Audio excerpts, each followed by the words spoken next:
तो सबसे पहले परमात्मा के नाम का जयकारा लगाएंगे। बोलिए परमपिता परमात्मा की, सदगुरुबंदी छोड़ कबीर साहिब की, सभी संतों की, सभी भक्तों की, आज के आनंद की, सकल अंश को बंदगी साहेब बंदगी सपना। तो परमात्मा की दया है, आज जयपुर में सत्संग आयोजित किया गया है।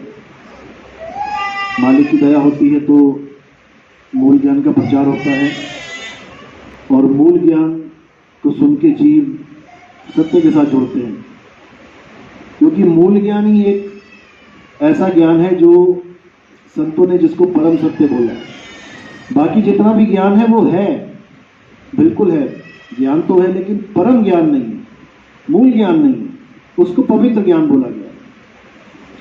पवित्र ज्ञान का मकसद क्या होता है? जीवों को परमात्मा के नाम से जोड़ना,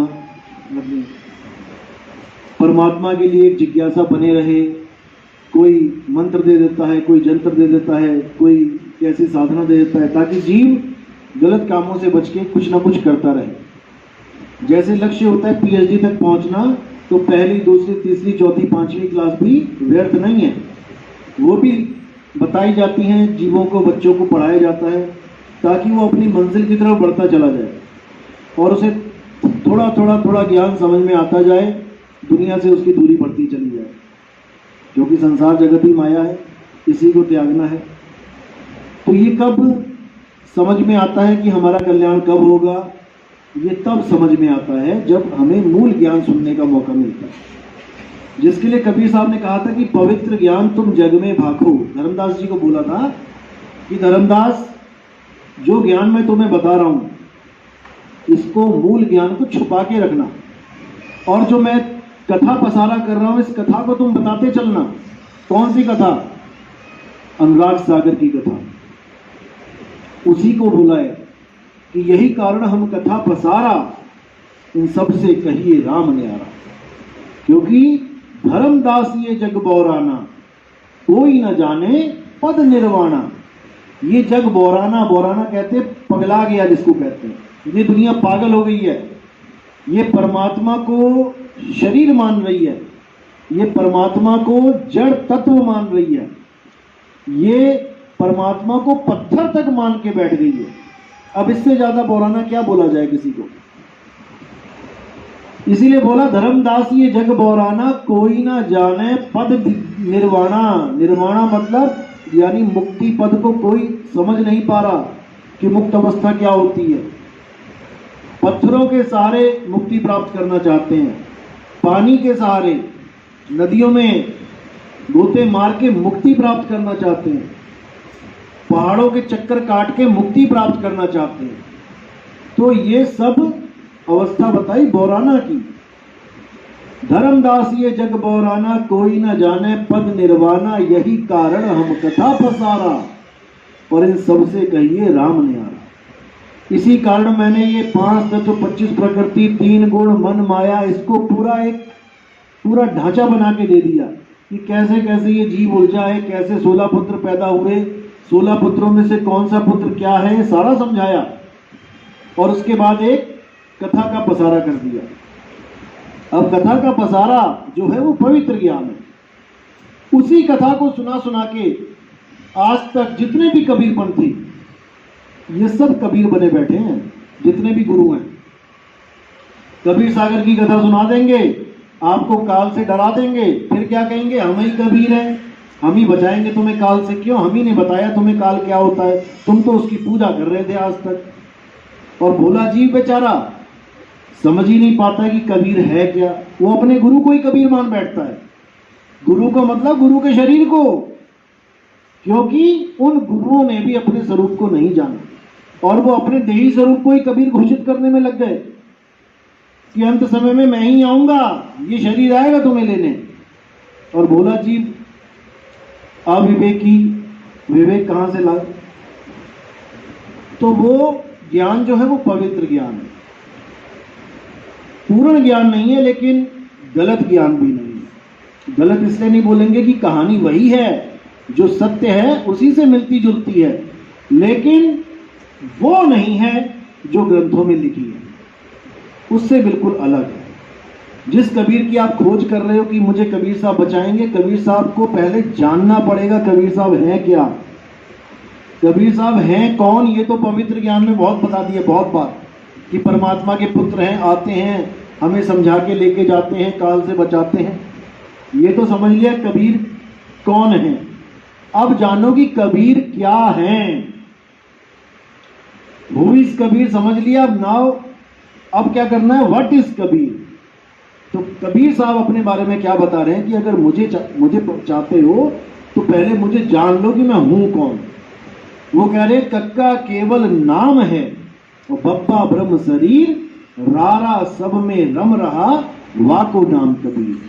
अगर तुम कबीर को जानना चाहते हो तो जो सब में रम रहा है वो कबीर है, उसको जानो।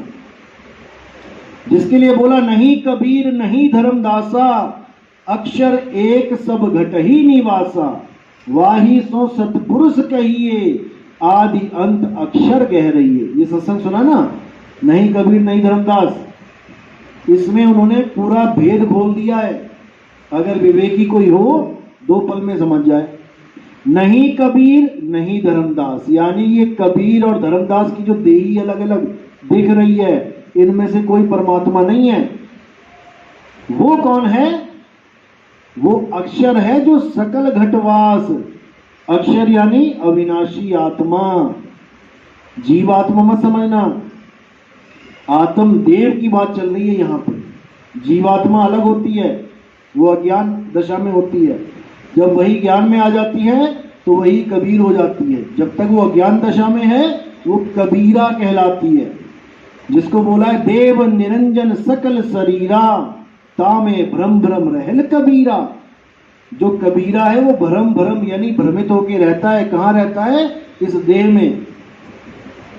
इस कबीरा रहता है भ्रमित अवस्था में।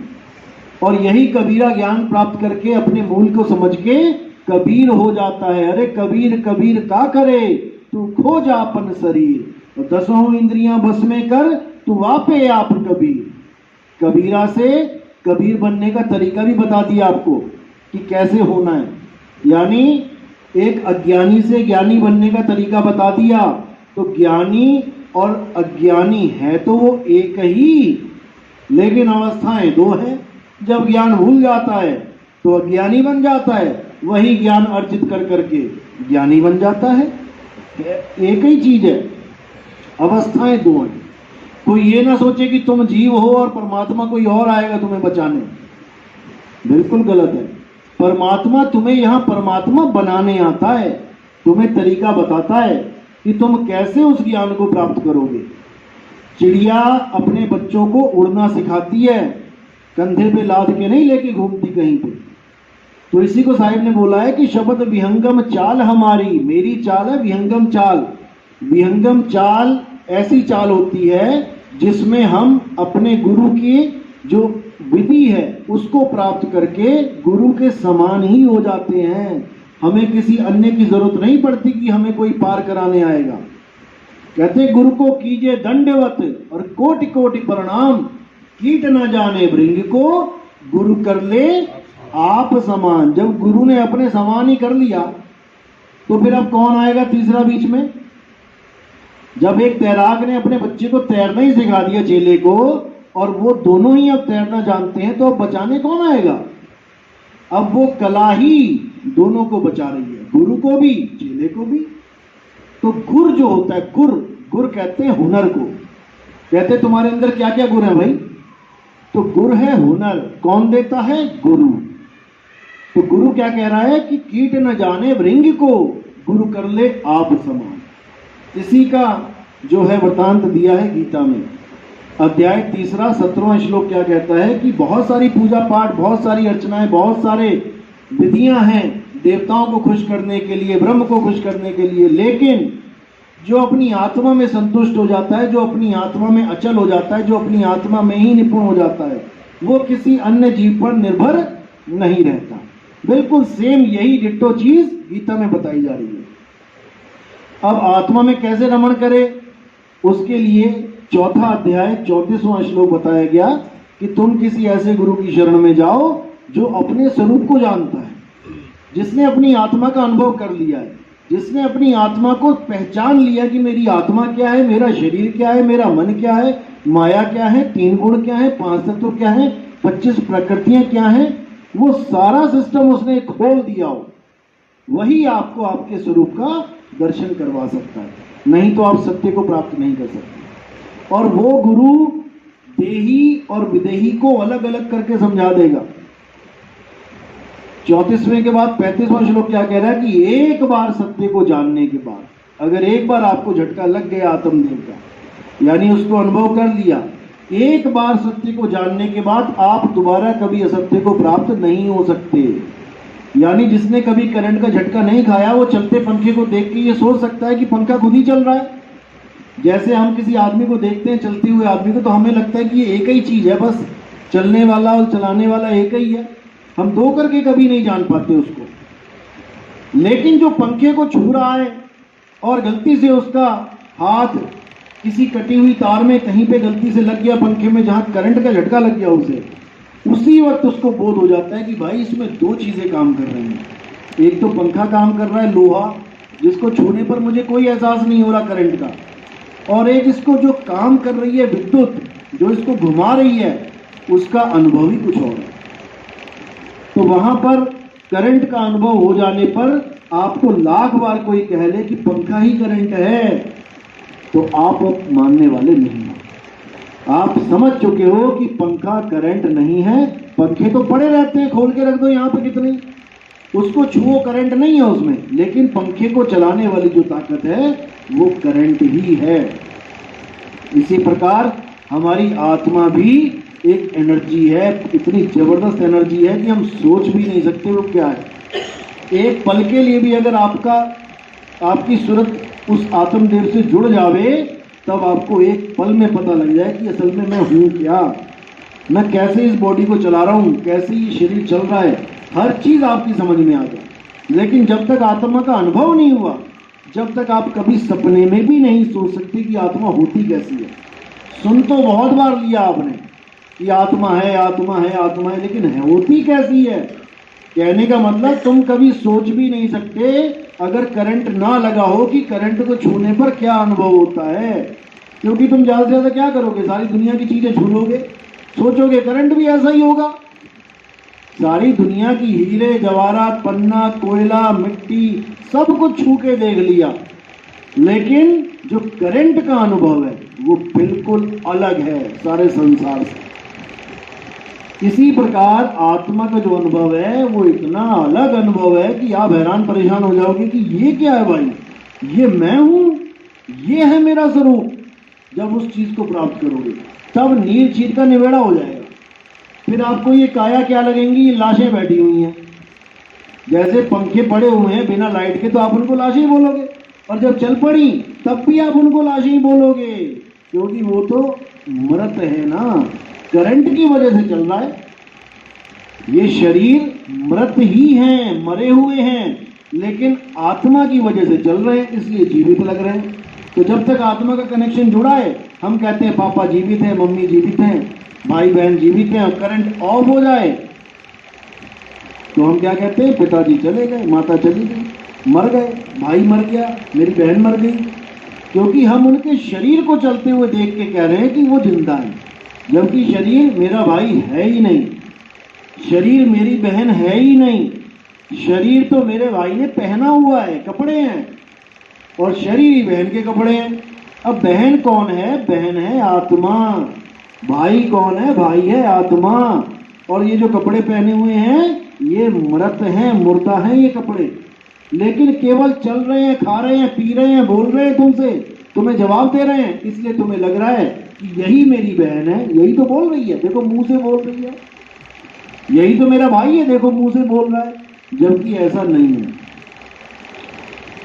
ये शरीर केवल जैसे गाड़ी चल रही है पेट्रोल की वजह से, ड्राइवर की वजह से, ड्राइवर गाड़ी नहीं हो सकता कभी, ऐसे ही शरीर कभी आत्मा और आत्मा कभी शरीर नहीं हो सकते। ये हमेशा से अलग थे और हमेशा ही अलग रहेंगे। लेकिन हमें ये सब तब समझ में आएगा जब हमें ऐसा कोई गुरु मिल जाए जो हमें इसे भिन्न भिन्न करके बता दे। नहीं तो जितने भी गुरु मिलेंगे सब क्या करने वाले मिलेंगे? अपनी फोटो लगवा के मंदिर में खूब अगरबत्तियां घुमवाएंगे, खूब देसी घी की जोतें जगवाएंगे। यही गुरु मिलेंगे। आज से लेके जब तक गुरु प्रथा चल रही है यही होता आ रहा है। इसी को खत्म करना है। कैसे खत्म करेंगे इसको? ज्ञान से खत्म करेंगे, स्वरूप के ज्ञान से। गुरु को पूछो सीधे, क्या गुरु जी इसकी फोटो जो आरती कर रहे हैं कि ये आपका स्वरूप है क्या? जब ये आपका स्वरूप नहीं है, ये तो देही स्वरूप है, तो हम इसकी आरती क्या करें? वो भी जड़ फोटो की। आपकी आरती कर ले आत्मदेह समझ के, वो तो समझ में आता है। मतलब कि अगर कोई नोट है, कलर्ड नोट भी आ गया अगर नकली, तब भी धोखे से चल सकता है आपके पास। कभी नकली नोट नहीं मिला क्या किसी को? धोखे से मिल जाता है, नहीं ध्यान दिया, मिल गया 500 का। लेकिन अगर उस 500 के नोट को कोई फोटोकॉपी करा के ले आए तो क्या चल जाएगा आपके पास? तब तो कभी ना चले। तो कहने का मतलब है, इसको तो मान लो कि अगर इसकी आप पूजा कर भी रहे हो तो नकली नोट की पूजा कर रहे हो मान के चलो। अगर किसी गुरु की आरती भी करनी कि चलो समझ में आता है कि हाँ ये जीवित है, लग रहा है, लेकिन इसका भी फोटोकॉपी करवा लो। अगर इस नकली नोट की भी फोटोकॉपी करवा लो, उसकी पूजा तो समझ में आ रही ना सीधी, पर जड़ बुद्धि वालों के समझ में नहीं आ रही। उनको तो फोटोकॉपी छोड़ो, उनको सीधा कागज भी दे दोगे ना कोरा, वो भी नोट समझ के रख लेंगे। ऐसे भी है दुनिया में। तो इसी को विवेक कहते हैं। राम जी जीवित हैं, तुम्हारे सामने हैं, तुम आरती करो राम जी की, आत्मदेव मान के करो, क्या दिक्कत है? आत्मदेव तो प्रेजेंट ही है ना, तभी तो बॉडी चल रही है। कबीर जी की आरती करनी है, ठीक है, कबीर को आत्मदेव मान के करो। नानक जी की करनी है आरती, जीवित की करो। लेकिन तुम उनकी फोटो की आरती कर रहे हो, उनकी पत्थर की मूर्ति बना के आरती कर रहे हो, ये बिल्कुल मना है कबीर पंथ में। इसी को दादू जी की वाणी में बोला है कि दादू का पिंजड़ा पड़ा और वो नानक की दे। गरीबदास जी की वाणी में, दादू का पिंजड़ा पड़ा और वो नानक की दे, इनमें सदगुरु कौन है, मोह को बड़ा संदेह। उन्होंने ये साफ कर दिया कि जब तक तो शरीर वो चला रहा था गुरु, क्योंकि गुरु तो शरीर है ही नहीं, गुरु आत्मदेव है। जब तक वो काया चला रहा था तब तक तुम उसकी आरती करो, समझ में आता है। लेकिन जब शरीरों को छोड़ दिया आत्मा ने, अब किसकी आरती कर रहे हो? या किसी गुरु की फोटो खींच के आरतियां लगा रहे हो, तो किसकी आरती कर रहे हो? कागज की आरती कर रहे हो, कलर की आरती कर रहे हो। आत्मा की बोली गई है आरती। आप अपने माता पिता की आरती कर सकते हो, अपने गुरुजनों की आरती कर सकते हो, कोई रिश्तेदार आ जाता है तो उसकी आरती कर सकते हो, क्योंकि वहां पर आत्मदेव है, तुम्हारी बात का जवाब दे रहा है वो। लेकिन तुम किसी पत्थर की पूजा करो, आरती करो, उससे पूछो हालचाल, वो बताएगा क्या अपना हालचाल? आशीर्वाद मांगो तो देगा क्या हाथ पे, सिर पे हाथ रख के? नहीं देगा। इसीलिए उसको बार बार कबीर साहब ने मना किया है कि पाथर पूजे हरि मिले तो मैं पूजू पहाड़। अगर पत्थर पूजने से हरि मिल जाए तो इससे सस्ता तो कुछ है ही नहीं, तो फिर तो मैं पहाड़ पूज लूं, बड़ा वाला हरि मिलेगा। और वहां से ये चाकी भली पीस खाए संसार, उससे ये चक्की अच्छी है कि तुम्हारा कम से कम घर में आटा तो पीस के दे रही है। तो इसी को समझाते हुए कबीर साहब ने बहुत सी बातें बताई, लेकिन हम जीवों के समझ में नहीं है। इसलिए उन्होंने एक समय निर्धारित कर दिया। समय क्या निर्धारित किया कि ये पवित्र ज्ञान कब जाके आगे मूल ज्ञान में बदलेगा। कहने का मतलब यही पवित्र ज्ञान जो आपने अनुराग सागर पढ़ी है, यही ज्ञान कब मूल ज्ञान के द्वारा खुलेगा। वही 16 पुत्र बाकी लोग भी बताते हैं, हम भी बताते हैं। उनके पुत्र वैसे पुत्र हैं जैसे आपके पुत्र हैं 16, किसी का नाम रामू, किसी का नाम श्यामू। और हमारे वाले मूल ज्ञान में ये 16 पुत्र तुम्हारे 16 गुण हैं। दया है, शील है, संतोष है, जलरंगी है, कुरुम है, ये सारे तुम्हारे अपने पुत्र हैं जो तुम्हारे पास अभी भी हैं। लेकिन तुमने बाकी 15 को पीछे करके एक पुत्र का कहा ज्यादा मान लिया हुआ है, वो है तुम्हारा मन, तुम्हारा ही पुत्र है। अब उसी के मन के कहे पे ये जो पिता है ये उस पुत्र का गुलाम बन बैठा है और कुछ नहीं है। यानी जिसको पैदा किया उसी के अंदर आ गया ये, अब गुलाम बना बैठा है और अपने स्वरूप को भूल गया है, अब उसकी गुलामी कर रहा है। तो एक भजन भी आता है कि तू सबका सरदार है, गुलाम कैसे हो रहा। जब मैं सरदार हूं सबका और मैं ही गुलाम हो गया तो बचाएगा कौन फिर? यहां पे दिक्कत आ जाती है। तो उसी के लिए एक ज्ञानी है जो हमें बचाएगा, ज्ञान रूप से बचाएगा, वो भी हमारा ही गुण है। ऐसा गुण आएगा कि तुम ज्ञान में आ जाओगे, बाकियों से ऊपर उठ जाओगे, तो तुम्हें सारे पुत्र समझ में आने लग जाएंगे, क्योंकि बिना ज्ञान के कुछ समझ में नहीं आता। तो मन भी हमारा एक गुण है, मन के मते ना चालिए, मन है पक्का दूध। और ज्ञान भी हमारा एक गुण है, जिसके लिए साहिब ने बोला है कि नीर शीर का करे निबेड़ा, कहे कबीर सो हंस है मेरा, यानी ज्ञान अज्ञान का निबेड़ा कर लो।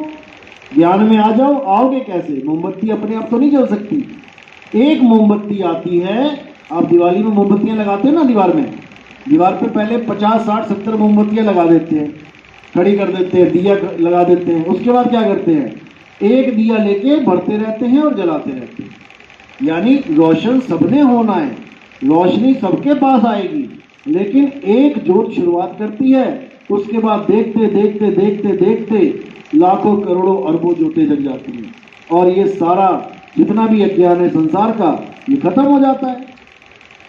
अब मैं कई बार कहता हूं कि पूरे संसार में ये ज्ञान चलेगा, तो लोग हंसते हैं, कहते हैं बताओ ये ज्ञान चलेगा संसार में। अब उनको ये नहीं पता कि आज से केवल 1400 साल पहले केवल एक कुरान किताब जो है, ग्रंथ है, उसको लेके एक आदमी चला था। जब ना सोशल मीडिया था, ना कोई तुम्हारे पास ऐसे टेलीफोन थे, पैदल चला था। और चलते चलते चलते आज कितने देशों में है मुसलमान धर्म? 56 देशों में है। ऐसे ही एक बार बाइबल लेके चला था एक बंदा, ना कोई सोशल मीडिया, ना कोई ऐसे हवाई जहाज थे तब।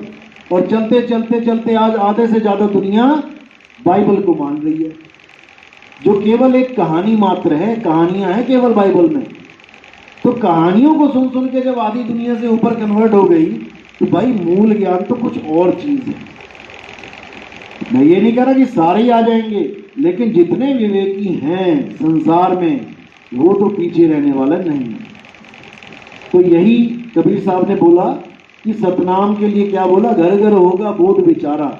अब घर घर में आप खुद समझ सकते हो घर घर क्या होता है। घर घर हम कहते हैं घर घर में ये ज्ञान आ गया, तो इसका मतलब क्या होता है? यानी हर घर में ज्ञान चर्चा होगी।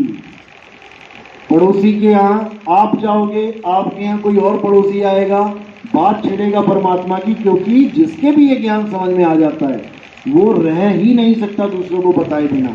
आप अपने आप लगा के देख लो अपना हिसाब। जब आपको कोई भी गुरु मिला, आपने हमेशा यही चाहा कि किसी और का भी भला हो जाए। तो ये तो मूल ज्ञान है। जब बाकी गुरुओं का प्रचार आपने इतना जोरदार किया, जो मूल ज्ञान नहीं भी था, तो ये तो मूल ज्ञान है भाई। इसके आगे तो सब वैसे ही फेल हैं, क्योंकि वहां पर तो बहसबाजी हो भी सकती थी। यहाँ तो धराशायी होता है बंदा सामने। यहाँ तो जवाब ही नहीं आएगा आपकी बात का। बस हार के क्या करेगा? अगर ज्यादा से ज्यादा होगा तो आपसे मुंह मोड़ देगा, आपको कह देगा भाई मेरे साथ इसके मैटर पे बात नहीं करना। लेकिन आपके ज्ञान को कोई काट नहीं सकता, ये अकट ज्ञान है। इसके आगे नतमस्तक ही होना है सबने, बस विवेकी होना चाहिए। तो अविवेकी के लिए साहिब ने मना भी किया है कि जो लगे कि भाई अविवेकी है, जो किसी दुनियावी चीज को प्राप्त करने के लिए किसी गुरु की शरण में गया है, जैसे किसी के बच्चे नहीं हो रहे, अब वो चला गया किसी गुरु के पास और परमात्मा ने दया कर भी दी, बच्चा उसके हो गया, तो क्या छोड़ेगा उस गुरु को? कभी ना छोड़ेगा। किसी की किडनी फेल हो गई हो, उसने किडनियां ठीक कराने के लिए किसी गुरु से नाम लिया है, तुम्हारे ज्ञान को समझेगा? कभी नहीं समझेगा। तो साहिब क्या कह रहे हैं? हीरा वहाना खोलिए जहां कुंजड़ों की हाट, और चुप की गठड़ी बांध के निकल अपनी बात। तो ये ज्ञान उनके लिए भी नहीं है जो दुनियावी चीजों को प्राप्त करने के लिए गुरु धारण करने गए हैं। ये ज्ञान उनके लिए है जो इंसानी चूल्हा बर्बाद ना हो जाए, इसलिए गुरु के पास गए हैं और अपने इंसानी चोले को सफल करने के लिए गए। उनको इससे कोई मतलब नहीं कि इस गुरु से मैंने नाम लिया मेरा धंधा चौपट हो गया, इस गुरु से मैंने नाम लिया मेरी नौकरी चली गई, इससे कोई मतलब नहीं है। नौकरी चली गई तो क्या तुम्हारी किस्मत खत्म हो गई क्या? अरे नौकरी गई है तो कोई बिजनेस चलेगा, बिजनेस अगर गया है तो कोई नौकरी करोगे, पेट में तो जाएगा, अन्न तो जाएगा, रोटी तो मिलेगी। जब वो जानवरों को भूखा नहीं सोने दे रहा है तो आप तो इंसान हो, कुछ ना कुछ तो रास्ते आपके खोलेगा। इसलिए सबसे पहले पूरा विश्वास और निस्वार्थ जो है वो होना चाहिए आपका। स्वार्थवश भक्ति करोगे तो ये बिजनेस हो गया। आज गए हो, किडनियां ठीक हो गई, कल को किडनी फिर फेल हो गई, फिर कोई दूसरा गुरु ढूंढोगे, कोई और मिल जाए भाई दोबारा से ठीक करवा दो। तो ऐसा नहीं, क्योंकि आजकल इतना ज़्यादा धर्म के नाम पे पाखंड फैल चुका है कि क्या बताया जाए। कितने बाबा लोग बैठे हैं, आप यूट्यूब खोल के देखोगे बस, इतने बाबा लोग बैठे हैं जो आजकल हनुमान जी से घूसे पड़वा रहे हैं लोगों के। हनुमान जी इसके घूसे मारो, हनुमान जी घूसे मार रहे हैं उनके एक बार कहने पे। अरे भाई तो बॉर्डर पे भेज दो ना सबको, फिर इतने फौजी मरवा रहे हो, उनकी माएँ रो रही हैं, उसके बाद देश से कितना पैसा उनके अकाउंटों में ट्रांसफर हो रहा है, वो सारा बच जाएगा। सोचने वाली बात है। और सबसे बड़ी बात है, जो हनुमान जी एक घूसा मार के देव राक्षसों को खत्म कर देते, वो 20-20 घूसे मार के भी वो बंदा बढ़िया आराम से घर जा रहा है। मैं हैरान होता हूं, जो हनुमान जी 20 घूसे मार रहे हैं और फिर बंदा आराम से घर जा रहा है वापस, तो सोचो फिर क्या बना दिया तुमने हनुमान जी को। महाबलशाली जो अपने एक हाथ से उठा के पूरा पहाड़ जिन्होंने अपने हाथ पे रख लिया, उसका घूसा कोई खा सकता है क्या? पर दुनिया को समझ में नहीं आ रहा है, भेड़ चाल लगी हुई है। भरमाने वाले बहुत हैं, भरमने वाले उससे ज्यादा हैं। दिक्कत ये है। लेकिन जब परमात्मा की दया होती है और आत्मज्ञान की जागृति होती है, तब इन चीजों से बंदा ऊपर उठ जाता है, तो फिर उसे कोई भरमा नहीं सकता। तब जो ज्ञान आता है वो है मूल ज्ञान, यानी सबका जड़, सबकी जड़ सामने आ जाती है कि हमारी तुम्हारी ये जितने भी जीव हैं, इसका मूल क्या है? इसका मूल है परमात्मा। उसी परमात्मा को आत्मदेव कहा जाता है, जीवात्मा नहीं। बहुत लोग कंफ्यूज रहते हैं मेरे सत्संग सुन के, ये जी आत्मा को परमात्मा कहते हैं, यानी जीवात्मा को परमात्मा कहते हैं। बिल्कुल नहीं कहते हैं।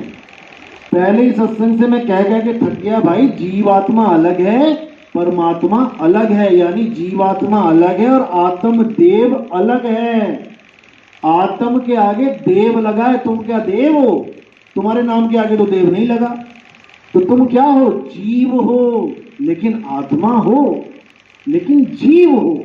आत्मा यानी अविनाशी। आत्मा का मतलब है अविनाशी, क्योंकि आत्मा न कट सकती है न जल सकती है। अब तुम हो जीव आत्मा, अविनाशी तो हो लेकिन जीव अवस्था में हो।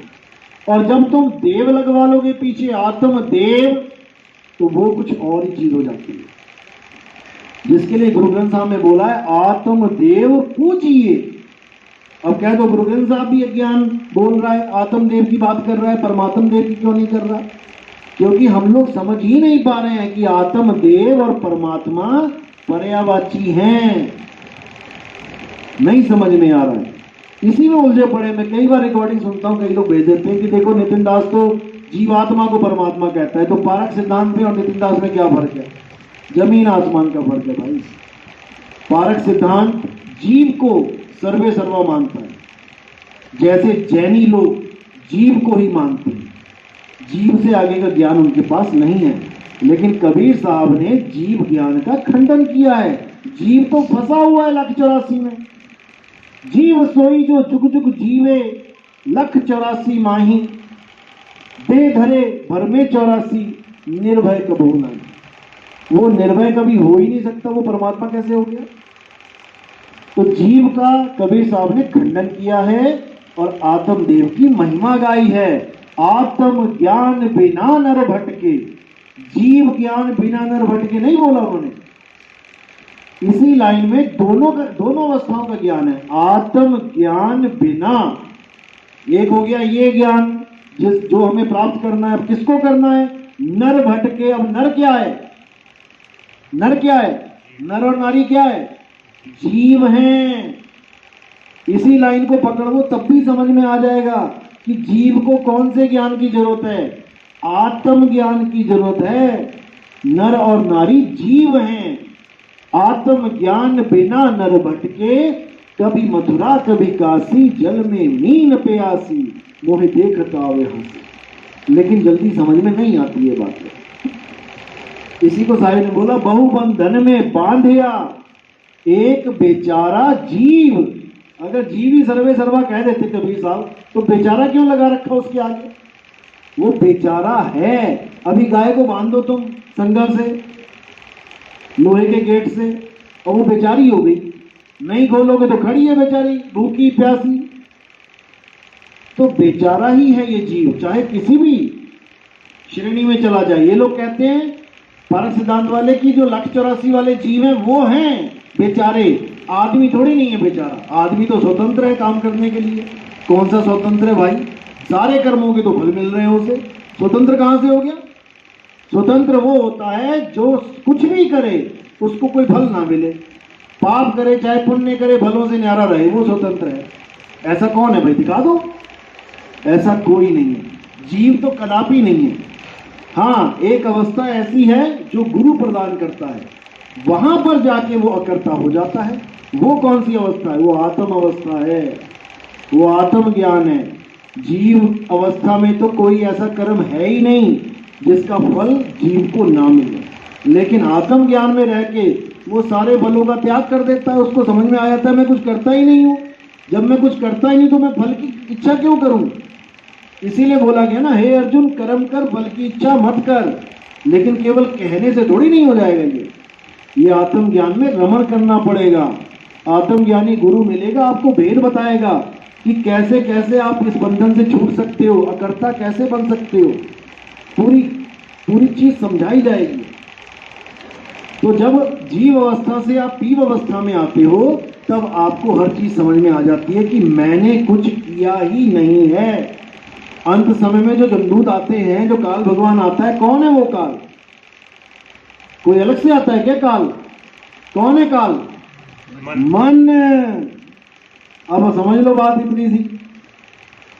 अब समझना है इसको, जो बात मैं बताने जा रहा हूं, अभी तक बताया नहीं मैंने, आज मैं बता रहा हूं, इसको समझ लो अच्छी तरह। आपको पकड़ेगा कौन अंत में? मन। और मन से छुप के कौन सा काम किया आज तक आपने? कर सकते हो क्या? बस यही सिस्टम है। हमारे सत्संग सुन सुन के लोग आजकल क्या कहते हैं? अरे कोई काल नहीं है, कोई काल नहीं है। क्यों? नितिन दास के सत्संग सुन सुन के निडर हो गए हैं। बाकी गुरुओं ने काल काल करके उनको भीगी बिल्ली बना दिया था। हमारे सत्संग में मैंने एक दोहा बोला केवल कि काल काल क्या करे। जो काल वाला दोहा था ना, जितनी मन की कल्पना काल कहावे सोए, उसको सुन सुन के ये कह रहे अरे अब तो काल ही नहीं है, हम तो बस निर्बंध हो गए हैं, अब जो मर्जी बोलो, जो मर्जी ज्ञान देते रहो यूट्यूब पे। 36 गुरु बन के बैठ गए। क्यों? काल का डर खत्म हो गया। ऐसा नहीं है कि काल नहीं है, बिल्कुल नहीं है, काल है। लेकिन वो कैसे पकड़ेगा तुम्हें ये नहीं पता। ये मन ही काल है। अगर काल नहीं है माना ठीक है, बाहर से कोई काल नहीं है, अगर अपना ही मन तुम्हें कोढ़ी बना दे अगले जन्म में, फिर क्या कर लोगे? फिर काल है कि नहीं है? अपना ही मन तुम्हारे पीछे पूंछ लगा दे, कुत्ता बना दे, तुम्हें सुअर बना दे, फिर काल है कि नहीं है? अरे भाई काल है, लेकिन वैसा नहीं है जैसा तुम्हें बताया गया था। ये काल हमारा मन है और हमारा सारा लेखा जोखा इसके पास है। और ये तुमसे 2 मिनट में उगलवा लेगा। हाँ भाई वो काम किया था ना, दरवाजा बंद था, तू अकेला लगा हुआ था काम करने, वो था वहां पे, तुम हाथ खड़े कर दोगे, हाँ मैं था। कहां से बचोगे? भले वहां सीसीटीवी कैमरा नहीं था, पर ये कैमरे तो है ना। कोई भी काम आपने किया अपने मन से छुपा के दिखा दो, आप नहीं छुपा सकते। यानी काल के हाथ में तुम्हारा पूरा रजिस्टर है। अब इससे कैसे बचेंगे? क्या रास्ता है बचने का? एक ही रास्ता है। जब आप इस अनुभूति में आ जाओ कि मैंने कुछ किया ही नहीं, तभी आपसे बोलेगा तूने यहां किया था, मैंने कहां किया? तूने वहां वो किया था, मैंने कहां किया? अब मैं जानता हूं किसने किया है, ये तूने किया है। वहां पर उसकी टोपी उसी के सर पहना देनी है, क्योंकि हमें अनुभव हो गया कि मैं कुछ करता ही नहीं हूं। और जब मैं कुछ करता ही नहीं हूं तो मैं भोगू क्यों? बस इतना सा खेल है। यानी एक डायरेक्टर पूरी फिल्म भी खुद ही लिखवा के सारा कुछ करवा के हीरो को भी उसमें डाल के और 25-30 कत्ल करवाने के बाद फिल्म भी खत्म हो गई, उसके बाद हीरो को पकड़ ले कि तूने 20-25 आदमी मारे हैं, तो वो क्या कहेगा हीरो? हो भैया मैंने नहीं मारे, तेरी कहानी, तूने एक्टिंग करवाई, तूने सारा कुछ करवाया, तेरा लेखा जोखा वहीं तक था, आगे अब मेरी अलग जिंदगी है, मैं अकर्ता हूं, मैंने किसी को नहीं मारा। यानी उस फिल्म से अपने आप को बाहर निकाल लेना। यानी ये जो दुनिया रूपी फिल्म चल रही है इसमें से अपने आप को बाहर निकाल लेना, लेकिन कोई नहीं निकाल पा रहा है। क्यों? क्योंकि ये जो तुम्हें रोल मिल गया है इसमें इतने ज्यादा रम गए हो कि मैं तो इसका पति हूं, मैं तो पति हूं इसका। तुम्हें लाख कोई समझाते तू इसका पति नहीं है, तुझे रोल मिला है केवल। ना ना ना ना, मैं तो पति हूं, ये मेरे पिता है, ये मेरा बेटा है। इस रोल को जो पकड़ लिया तुमने, बस समझ लो कि अब तुम्हारी श्यामत है। इसलिए जितना जल्दी हो सके इस फिल्म से अपने आप को अलग कर लो। फिल्म चलती रहेगी, चलने दो। क्या शूटिंग करने के बाद हीरो घर नहीं जाता? रोज जाता है, इसलिए रोज समझ में आता है उसको कि हाँ भाई ये केवल फिल्म चल रही है। और कुछ बंदे होते हैं जो उसी फिल्म में इतने रम जाते हैं, जैसे बिग बॉस नाटक आता है, 50 दिन तुमने इसी कमरे में रहना है। उनको डॉक्टरों के पास जाना पड़ता है 50 दिन के बाद कि भाई ये दिमाग में ऐसी स्टोरियां चल रही हैं, खत्म ही नहीं हो रही। कुछ हीरो लोग किसी राजा महाराजा की एक्टिंग करते हैं तो इतना ज्यादा रम जाते हैं उसमें कि वो घर में भी अपने आप को राजा ही समझते रहते हैं। अपनी बीवी को कहते हैं लाओ नाश्ता पेश किया जाए। ये रियलिटी बता रहा हूं मैं आपको। कितने हीरो का इंटरव्यू सुनो कि हमें साइकेट्रिक डॉक्टर के पास जाना पड़ता है फिल्म खत्म करने के बाद भी, भैया राजा बने बैठे हैं, आम आदमी बना दे हमें दोबारा से। बस वो तो इतने दिनों में उलझ गया और तुम तो सारी उम्र में रोल कर रहे हो। तुम्हारे दिमाग से कब निकलेगा ये तभी निकलेगा जब तुम्हें ऐसा गुरु मिल जाएगा जो तुम्हें तुम्हारे इस रोल से बाहर होने का तरीका बता दे। और जब तुम एक बार बाहर हो जाओगे तो हे अर्जुन, एक बार बोध हो जाने पर तुम्हें दोबारा कभी कोई भ्रमित नहीं कर सकता। जब तुम्हें समझ में ही आ गया कि मैं हूं क्या, मेरे हाथ ना मेरे पैर ना मेरी आंखें ना मेरे कान ना मेरा मुंह, तो मैंने क्या बोला, क्या सुना, क्या किया? कुछ नहीं किया। ये हाथ पैर आंख मुंह किसके हैं? हे अर्जुन, इस दुनिया में जितने भी कर्म होते हैं वो त्रिगुणी माया, मन और 5 तत्व 25 प्रकृति के द्वारा किए जाते हैं। आत्मा अकर्ता है, आत्मा कभी कुछ नहीं करता। ये है मूल ज्ञान गीता का। लेकिन ये समझाने वाला कोई मिल नहीं रहा। कृष्ण जी की आरतियां घुमाने वाले सारे हैं, लेकिन कृष्ण जी क्या कहना चाह रहे हैं, क्या समझाना चाह रहे हैं, वो समझ में किसी के आने वाला नहीं। इसीलिए कबीर साहब ने गुरु की महिमा गाई है। गुरु की महिमा का मतलब ये नहीं कि जितने 1,25,000 गुरु बैठे हैं कबीर पंथ में तो वो सब गुरु बड़े गोविंद से हो गए। फिर तो सारे ही गुरु गोविंद से बड़े हो। गोविंद को तो बिल्कुल ही बच्चा बना दिया सबने कि गोविंद तो मुझसे भी छोटा है, मुझसे भी छोटा, मुझसे भी छोटा। सब यही दोहे लेके बैठे हैं, गुरु बड़े गोविंद से मन में देख विचार, अपने आप को गोविंद से बड़ा करने के लिए। लेकिन दोहा तो ये भी है कि झूठे गुरु को झटक दे और शिष्य शाखा को फूक, और वाह में दोष जरा नहीं शब्द काम को, ये कोई अपने ऊपर फिट नहीं करेगा। वाणी तो ये भी है, जिस गुरु से भरम ना मिटे, भ्रांति जीव की ना जाए, सो गुरु झूठा जान के त्यागत देर ना लगाए। ये कोई नहीं फिट करेगा अपने ऊपर, क्योंकि गोविंद से बड़े बनने का चस्का लग गया है जी। कैसे बनना है? अचला लंगोटी ले लो, बैठ जाओ ऊपर, हो गए गुरु बड़े गोविंद से। अब गोविंद क्या है? अब तो गुरु गुरु है, आजा बेटा गुरु गुरु गुरु कर। ये सब भ्रमजाल है। कबीर साहब ने गुरु बड़े गोविंद से उस ज्ञान के लिए बोला है कि तुम गोविंद को सीधे नहीं पा सकते, तुम ज्ञान अर्जित करो, गुरु के पास जाके ज्ञान लो। केवल गुरु के पास जाके गोविंद नहीं मिलेगा। अगर तुम अज्ञानी गुरु के पास चले गए फिर क्या मिल जाएगा? गोविंद दे देगा वो गोविंद। गोविंद से बड़ा गुरु कौन है? गोविंद का ज्ञान। पानी तुम्हारा गला गीला करेगा, बिल्कुल सही है, लेकिन पानी गला, पानी से भी ज्यादा बड़ी चीज क्या है? पानी का तुम्हें ज्ञान हो जाए पड़ा कहां है, तभी तो गीला करेगा। 5वीं गली में घड़ा पड़ा हुआ है एक, नीले मकान के काले गेट के आगे, और पूरे 20-25 किलोमीटर पानी नहीं है। अब पता है तुम्हें कि गला, मेरा गला जो है गीला पानी से ही होगा, यानी गोविंद से ही काम बनने वाला है। लेकिन गोविंद से भी बड़ा कौन है? पानी से भी उस वक्त बड़ा कौन है? जो तुम्हें ये ज्ञान करवा दे कि घड़ा है कहां, मेरे को ढूंढते रहो 20 किलोमीटर। तो गुरु बड़े गोविंद से यहां ज्ञान गुरु की बात की गई है, ज्ञानी गुरु की बात की गई है, जो गुरु तुम्हें सही ज्ञान दे दे। नहीं तो गुरु तो सारे ही बैठे हुए हैं, किसी के भी पास चले जाओ फिर सतगुरु की तो महिमा ही खत्म हो गई। फिर साहिब क्यों बोल रहे हैं कि गुरु गुरु में भेद है, गुरु गुरु में भाव, सोई गुरु नित बनती है। सोई, सोई का क्या मतलब है? केवल उसको सोई गुरु नित बंदी है जो शब्द बतावे दाओ। तो बाकियों को क्या करना है? जब सोई बोल दिया कि सोई गुरु नित बंदी है, केवल उसकी वंदना करनी है, तो बाकी का क्या करें? छोड़ना है। जैसे पीएचडी तक पहुंचते पहुंचते सारे गुरु क्या किए तुमने? छोड़ दिए। ये नहीं समझ में आ रहा लोगों को। केवल विवेकी गुरु की महिमा गाई है कबीर साहब ने। गुरु मेरे सभी बड़े अपनी अपनी ठोर, शब्द विवेकी पारखी सो माथे का मोर। चलो शब्द विवेकी पारखी तो माथे का मोर हो गया, बाकी का क्या करें? छोड़ दो। इसी को बोला है सोई गुरु पूरा कहावे, दो अक्षर का भेद बतावे, एक छुड़ावे। जब अक्षरों को छुड़वा देगा तो अक्षर देने वाले गुरु को तो ऑटोमेटिकली छोड़ दोगे। एक छुड़ावे एक लखावे, तब प्राणी निज घर को जावे। तो यहां गुरु को छोड़ने में कोई पाप नहीं लग रहा कि कोई कहे नहीं कि हमने तो गुरु बना लिया, अब हम नहीं छोड़ेंगे, नहीं तो पापी हो गए। नहीं, जब लग मिले नहीं शब्द वो सांचा, तब लग गुरु करो 10 पांचा। तो इसलिए गुरु कौन होता है? जो आपके मन से परे की बात बता दे। ये जितने भी बैठे हुए हैं ये सब सुन सुन के बोल रहे हैं लोगों से।